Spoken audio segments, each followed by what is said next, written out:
We had in studio the couple from Mohawk, right, that owns the Creekside Mobile Home Park, the Jakewishes, and they were in studio. Bill and Virginia Jakewish. They have gone public on this story that's been going on for quite a while that I guess we didn't know much about, and it involves their mobile home park. And they're saying that the town of German Flats has been trying to shut them down, and they say it's personal between the town of German Flats and the town supervisor. The highway supervisor. Highway supervisor, which is, who is Frank Spotto.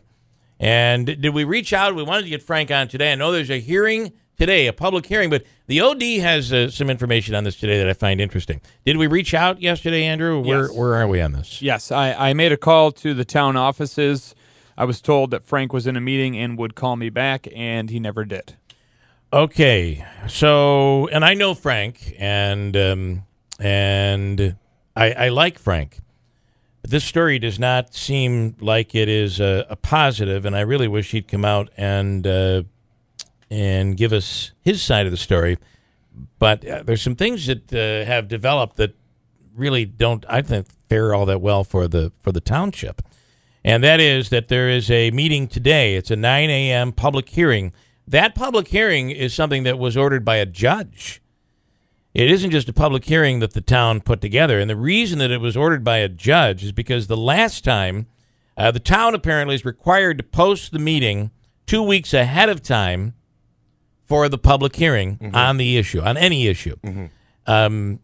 According to what is apparently the judge agreed on, and this is in the OD today, that the first time the meeting was advertised, it was advertised on the morning of the gathering. Well, that would be really can't do that. Pretty uncool if that's the case. So the story, and if you listen, if you know anything about this and you'd like to pipe in, the meeting is in 45 minutes. We'd love to hear from you, 736-0186, and I'd love it if Frank Spotto. If Frank would give us a call and before the meeting and give us a bit of an update on from his side of the story, because yesterday Bill and Virginia Jakewish, the owners of the park, they say that this is personal. That they claim that at some point Frank Spotto wanted to buy the property. I didn't catch all of that, but what were they saying yesterday? That he had wanted to purchase the property some time ago. I think they said in the early '90s or something, and that the owner didn't. I don't remember what they said about the previous owner, but basically he had interest in the property for quite some time, and then now they're alleging that because he did not wasn't able to purchase it, he has some gripe with them about it. The couple did not obtain a building permit for the concrete beds, is what is one of the reasons for the shutdown that is being given for the shutdown. However, because of the flooding, the owners say that they have cited in legal documents as saying that they did not need the building permit because it was an emergency situation based on the flooding. The couple applied for building and floodplain permits after the fact so they could finish work on the park, but they were denied both, according to Mark Wolber, their attorney. A report states the park is mostly in a floodplain, but according to a map, which is supposed to be used for estimations, only one mobile home is in the flood zone and 2 are in the 100-year flood zone. There are 7 mobile homes in the park. That's why the town rejected the permits. The town then decided to file an injunction to shut down the park. They did a FOIL, and according to the Jakewishes, the taxpayers in German Flats have paid over $100,000 in the fight to shut this park down. If that's the case, I would think there will be some very upset members of that community. I believe he said yesterday it was like 102,000 so far. And this was as of early summer or late spring that was what they had paid so far. 736-0186 is our number, and I know Andrew's reaching out again to see if we can get Frank Spotto to come on. The couple purchased the mobile home park in 1992 and said they always have obtained the necessary town and state permits to run it legally.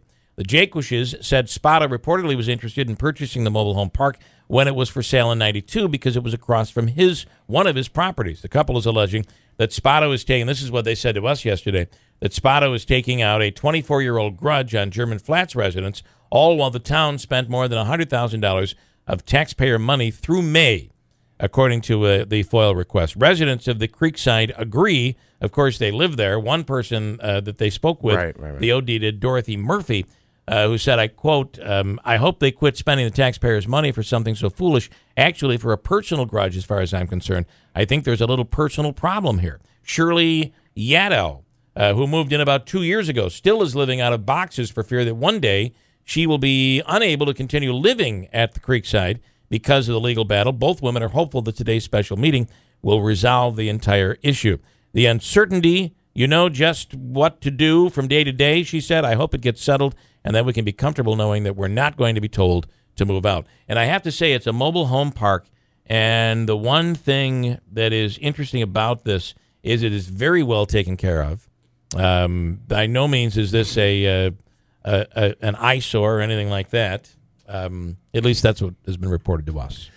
So one thing I found interesting, am I correct that there are only 6 or 7 units in this mobile home park? Yeah, it's not a large. It's not a large. It just mobile seemed very park. small to me. Yeah. And I think I would imagine that Creekside, obviously, it's right on the creek there. I would think that that played a role in people moving there. You're living by the water. We love to live by water, right? Yeah. And unfortunately, this day and age, we're worrying about these floods, especially in that area. But I would think that would have been one of the attractions, one of the selling points. That, hey, you get to live right on the water here.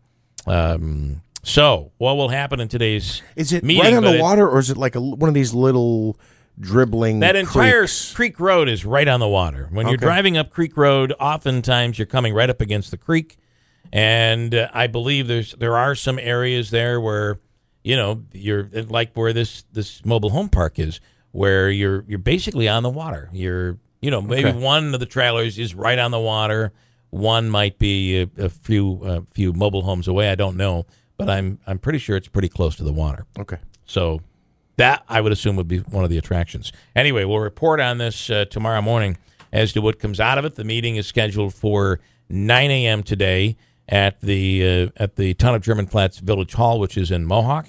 And that was the other question I had. As we said, this is something that's been ordered. This hearing's been ordered by a judge. Is it Mohawk or German Flats? It's German Flats. Remember, we're talking about township and we're talking about village. Right. Village of Mohawk, Town of German Flats. Gotcha. Town of German Flats also includes rural areas, but also includes parts of the village of Ilion as well. So that's that. 8:19, here's Manaski.